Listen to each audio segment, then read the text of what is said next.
आप सभी लोगों का बहुत बहुत स्वागत है। तो आज की जो हमारी वीडियो है वो बहुत ही महत्वपूर्ण वीडियो है। सबसे पहले मैं आपको स्क्रीन पे जो चार्ट दिखा रहा हूँ वो टाटा स्टील का चार्ट है और डेली टाइम फ्रेम पे एक कैंडल बनी हुई है। इसका मतलब ये है कि डेली चार्ट है और एक कैंडल 1 डे की है।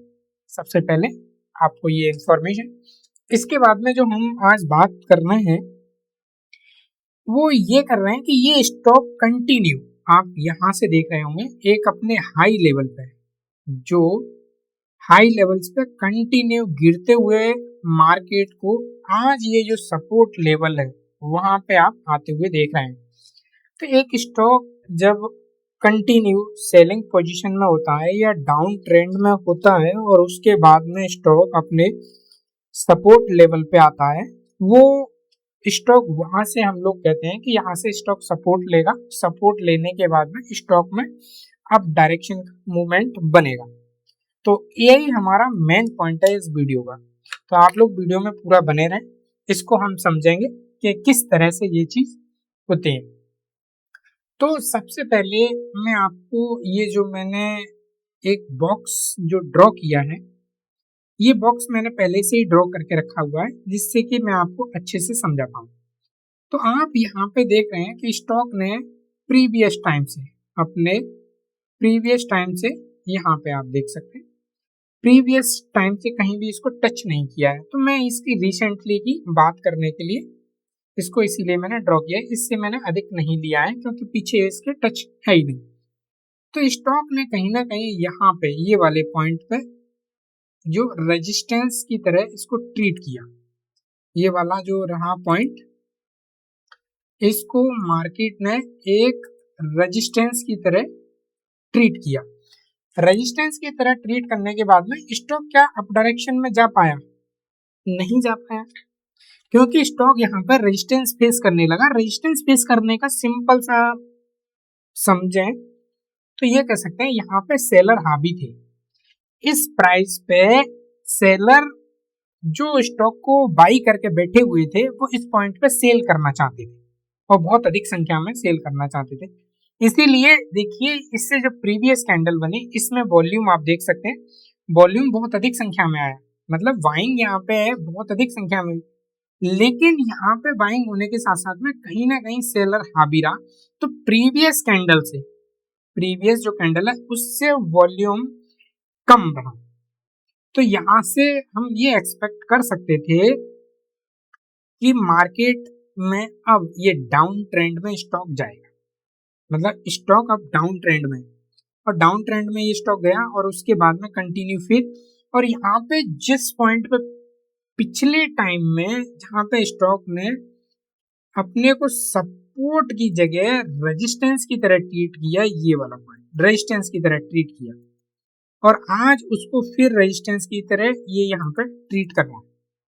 तो इसका सिंपल सा मेथड है कि अब स्टॉक यहाँ पे कुछ मूवमेंट देगा। अगर यहाँ पे इस वाले पॉइंट पे ये जो मेरा कर्सर है यहाँ पे अगर वॉल्यूम इतना अधिक आया है कि ये प्राइस को क्रॉस कर पाएगा, अगर एक अच्छा मेरे को कैंडल यहाँ पे देखने को मिलता तो मैं ये कह सकता था कि ब्रेकआउट हो गया इसका, ये लेवल का ब्रेकआउट, मतलब इससे प्राइस अप डायरेक्शन में मूव कर गया। लेकिन यहाँ स्टॉक कहीं ना कहीं इसको ब्रेक नहीं कर पाया, ऊपर तो गया लेकिन पूरे ट्रेडिंग सेशन के अंदर मार्केट कहीं ना कहीं इसको डाउन साइड में लेके रख दिया। नेक्स्ट जो कैंडल बना, ये वाला कैंडल जो नेक्स्ट जो कैंडल बना है, तो इस वाले कैंडल में हम देख सकते हैं कि ये वाला जो कैंडल रहा जहां पे डॉटेड लाइन है ये, हाँ, तो इसमें वॉल्यूम सेलिंग का बहुत कम आया लेकिन प्राइस कहीं ना कहीं डाउन साइड में रहा। डाउन साइड में प्राइस रहा, मतलब स्टॉक में कहीं ना कहीं वीकनेस हमको देखने को मिल रही है। नेक्स्ट जो कैंडल मिली ये वाली, ये कैंडल जो मिली नेक्स्ट में फिर से वॉल्यूम अधिक आया और वो भी प्राइस बहुत डाउन साइड की तरफ मूव किया। तो प्राइस में जब इस तरह के मूवमेंट आते हैं तो हम स्टॉक को डाउन साइड में देखना शुरू कर देते हैं, क्योंकि एक सिंपल सा मेथड है कि अगर यहाँ पे सेलर बहुत ज्यादा है, मार्केट में सेलिंग ज्यादा संख्या में हो रही है तो कहीं ना कहीं स्टॉक अब डाउन ट्रेंड में हो। लेकिन इससे ये वाला कैंडल रहा, ये वाले कैंडल में प्राइस तो अप तो गया लेकिन वॉल्यूम नहीं आया, मतलब वायर बहुत ज्यादा यहाँ पे एग्रेसिव नहीं था खरीदने के लिए। वायर यहाँ पे बाइंग अगर अच्छी आनी होती तो वॉल्यूम में मुझे दिखती, लेकिन वॉल्यूम में प्राइस नहीं दिखा और वॉल्यूम इतना कम रहा कि ये प्राइस को अप डायरेक्शन में लेके गए। लेकिन अगले ट्रेडिंग सेशन में यहाँ फिर से सेलिंग हमको देखने को मिली। सेलिंग लेकिन देखने को मिली तो सेल बहुत कम संख्या में हुआ, मतलब ये कह सकते हैं अब यहाँ पे सेलर रहे नहीं है या अब सेल के लिए इंटरेस्टेड नहीं है लोग, मतलब सेलिंग के लिए अब इंटरेस्ट खत्म हो चुका है, अब बाइंग डायरेक्शन होने वाली है। नेक्स्ट कैंडल में यहाँ से अब बाइंग फिर से शुरू हो गई ये वाला। तो यहाँ पे समझ गए कि अब यहाँ पे स्टॉक में कहीं ना कहीं बाइंग पोजीशन आने वाली है अगर इस तरह की हमको कैंडल मिलती है। अब कंटिन्यू कंफर्मेशन मेरे को हो गया कि अब यहाँ से स्टॉक अप डायरेक्शन में जाने वाला है। उसके बाद में फिर से सेलर यहाँ पे फिर हावी हो गए ये, क्योंकि इस प्राइस पे पहले से ही सेल्स के लिए लोग बैठे थे, अपना स्टॉक सेल करने के लिए बैठे थे। जो प्रीवियस में जो बाइंग जो लेके बैठे हुए थे वो कहीं ना कहीं यहाँ हावी थे। तो लेकिन सेलिंग की जो क्वांटिटी है, वॉल्यूम है, वो बहुत अधिक नहीं था। तो ये कंफर्मेशन हो गया था कि अब स्टॉक यहाँ पे अप डायरेक्शन में। नेक्स्ट जो कैंडल ये वाला बना, इस कैंडल ने फिर से कंफर्मेशन किया कि बाइंग साइड में जाएगा, लेकिन बाइंग फिर भी अभी वॉल्यूम में मुझे दिख रही थी कि वॉल्यूम फिर भी कम है। वॉल्यूम प्रीवियस जो कैंडल बनी थी बाइंग वाली उससे तो बहुत कम है। तो कंटिन्यू फिर से यहाँ पे सेलिंग रही, लेकिन यहाँ सेलिंग होने के बाद अब वॉल्यूम जो आया वो रेड कैंडल में जो वॉल्यूम आया था, वॉल्यूम की रेड कैंडल, उससे भी यहाँ वॉल्यूम बहुत कम हो गया। तो फिर से कंफर्मेशन हो गया कि स्टॉक अब अप डायरेक्शन में। और वन साइड हम ये भी देख सकते हैं कि जो प्राइस की जो कैंडल बनी वो कुछ इस तरह की बनी कि यहाँ से ये कंफर्मेशन हो रहा था कि अब स्टॉक अपने अप ट्रेंड में जाने वाला है। स्टॉक कहीं ना कहीं अगली कैंडल जो प्राइस की बनी उसने एक स्ट्रॉन्ग ब्रेकआउट दे दिया और वॉल्यूम भी एक अच्छा खासा जनरेट हुआ प्रीवियस कैंडल के बराबर या उससे अधिक। आप वॉल्यूम कैंडल में देख सकते हैं कि बाइंग में अब लोग इंटरेस्ट हैं, तो यहाँ से कंटिन्यू ये सिनेरियो क्रिएट हो गया। अब स्टॉक यहाँ से अप डायरेक्शन में मूव करने लगा। आप यहाँ पे बिल्कुल कंफर्मेशन होने के बाद इस कैंडल से कंटिन्यू अप डायरेक्शन में मूव रहा ये। तो इस तरह से हम देख सकते हैं कि ये सपोर्ट को न करते हुए एक इसने रेजिस्टेंस को ब्रेक किया है, रेजिस्टेंस को ब्रेक किया है। अगर इसको ब्रेक नहीं करना होता तो यहाँ पे वॉल्यूम बहुत कम आता, इसके बाद में यहाँ आप वॉल्यूम देख सकते हैं, इसके बाद में यहाँ आप वॉल्यूम देख सकते हैं, कंटिन्यू अप डायरेक्शन में रहा। अब हम आज का जो डे है उस डे पे हम आज देखते हैं कि यहाँ सिनेरियो क्या क्रिएट हुआ। तो सबसे पहले मैं ये चीज का कैंडल जो यहाँ पे वॉल्यूम जो कैंडल है ये वाली, इसको मैं मार्क करूंगा। यहाँ से मैं मार्क करते हुए इस वाली कैंडल को यहाँ तक आपको मार्क करते हुए लेके जाऊं। ये वाली कैंडल में आप देख सकते हैं कि यहाँ पे वॉल्यूम बहुत अधिक आया, लेकिन वॉल्यूम के अकॉर्डिंग प्राइस में जो मूवमेंट डाउन साइड में होना था वो नहीं हुआ। इसका मतलब ये है कि कहीं ना कहीं यहाँ पे वीकनेस है, यहाँ वीकनेस है कि वॉल्यूम तो आया लेकिन प्राइस डाउन नहीं हुआ। अगली कैंडल जो क्रिएट हुई, ये नेक्स्ट जो कैंडल है, नेक्स्ट कैंडल ये वाली, ये कैंडल जो रेड कैंडल है ये जो क्रिएट हुई, ये जो रेड कैंडल है ये क्रिएट हुई। इस कैंडल ने फिर से कंफर्मेशन कर दिया कि अब यहाँ पे जो सेलिंग की जो वॉल्यूम है ये वाला,